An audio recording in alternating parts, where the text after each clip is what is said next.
warahmatullahi wabarakatuh. Alhamdulillahirabbil alamin, wassalatu wassalamu ala asyrafil anbiya'i wal mursalin wa ala alihi wa ashabihi ajmain, amma ba'd. Ayyuhat thalabah, azani Allah wa iyyakum. Alhamdulillah, pada kesempatan kali ini kita akan kembali melanjutkan pembahasan kita di dalam kitab Al-Fiqhul Muyassar fi Daw'i Al-Kitab wa Sunnah. Dan pada kesempatan kali ini kita akan memasuki bab yang ke-9. Al-babu tasi'u fin najasati wa kaifiyatu tadhiriha wa fihi masail. Di dalam bab yang ke-9 ini menjelaskan tentang najis dan tata cara mensucikannya. Kemudian al-mas'alatul ula ta'rifun najasati wa nau'aha. Di dalam permasalahan yang pertama di dalam bab ini menjelaskan tentang ta'rif, pengertian dari najis dan jenis dari najis. An-najasatu hiya kullu ainin mustaqdarah amara syari'u bistinabiha. Jadi pengertian najis di sini disebutkan adalah segala sesuatu yang mustaqdarah, menjijikkan, kotor, yang mana syariat Islam itu memerintahkan bistinabiha untuk menjauhinya, untuk menjauhi dari najis tersebut. Jadi itu tadi pengertian dari najis, segala sesuatu yang menjijikkan yang mana syariat memerintahkan untuk menjauhinya. Wahya nau'ani, dan najis ini memiliki dua jenis. Al-awwal najasatun ainiyah aw hakikiyah. Jenis yang pertama dari najis ini adalah najis ainiyah atau hakikiyah. Wahya allati la tadhur bihalin. Jadi najis ainiyah ini atau najis hakikiyah ini adalah najis yang tidak akan bisa suci bihalin, dalam keadaan apapun, karena zatnya itu sudah najis. Oleh karena itu, bagaimanapun cara mensucikannya, najis tersebut itu tidak akan pernah suci. Karautil himar, seperti kotoran himar, keledai. Wadam, atau darah. Wal baul, atau air kencing. Jadi air kencing ini, mau gimana pun cara mensucikannya, maka dia tidak akan bisa suci, karena zatnya sendiri itu hukumnya najis. Kemudian jenis yang kedua, najasatun hukmiyah. Jadi jenis najis yang kedua adalah najis hukmiyah.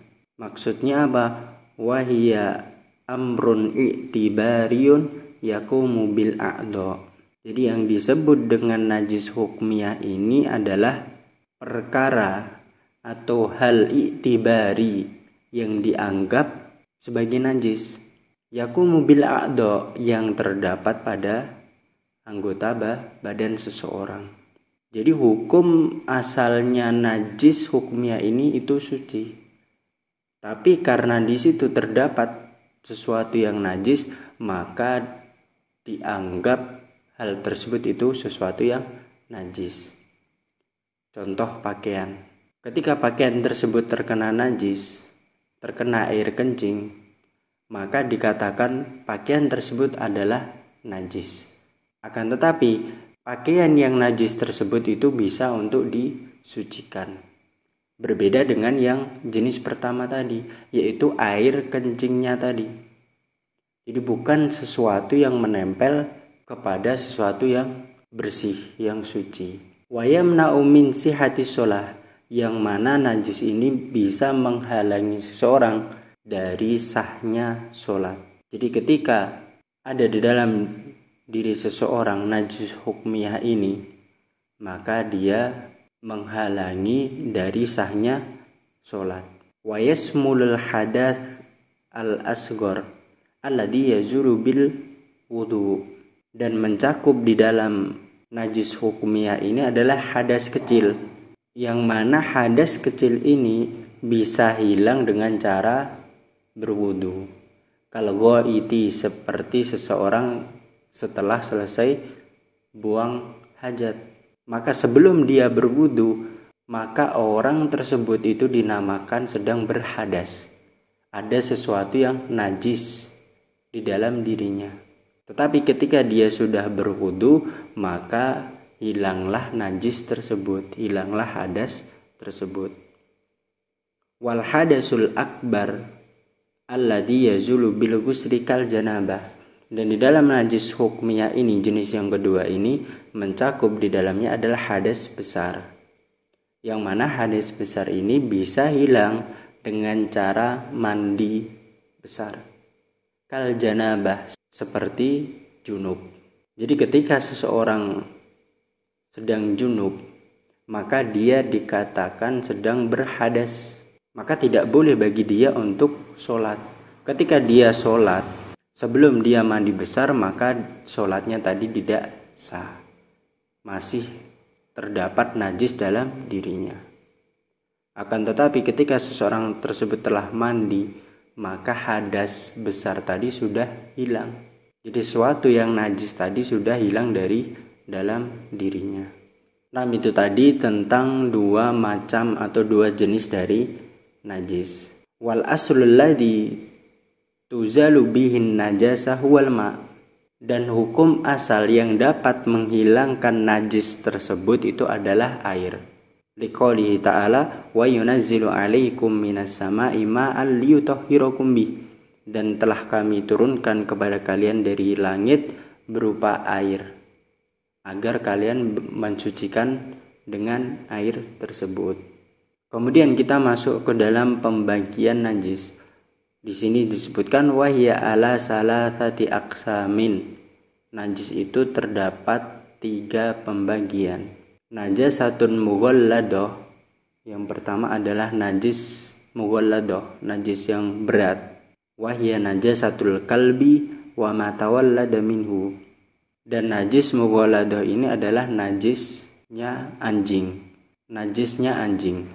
Dan apa saja yang keluar dari anjing tersebut itu merupakan najis mughalladah. Kemudian yang kedua adalah najasatun mukhaffafatun, najis yang sifatnya ringan. Wahya najasatu baulil ghulamil ladzi lam ya'kulit ta'am. Dan najis yang ringan ini adalah najisnya dari air kencing anak kecil laki-laki yang dia belum pernah makan makanan. Jadi dia masih meminum ASI dari ibunya. Kemudian pembagian yang ketiga, najasatun mutawassitotun, najis yang sifatnya sedang. Wahya baqiyatun najasat, yaitu najis-najis yang selain dari kedua yang kita sebutkan tadi. Kal bauli, contohnya air kencing. Wal ghaiti, kotoran. Wal maitati, dan bangkai. Nah, itu tadi 3 pembagian dari najis, yaitu ada najis mughalladah, najis mukhaffafah, kemudian najis mutawassithah. Najis mughalladah itu adalah najis dari anjing dan apa saja yang dilahirkan dari anjing. Najis mukhaffafah adalah najis air kencingnya anak kecil laki-laki yang belum pernah memakan makanan. Kemudian yang ketiga adalah najis mutawassithah, yaitu najis yang selain dari 2 najis yang sudah kita sebutkan tadi. Nah, demikian yang dapat saya sampaikan pada kesempatan kali ini. Semoga bermanfaat bagi kita semua. Wallahu ta'ala alam bisawab. Wassalamualaikum warahmatullahi wabarakatuh.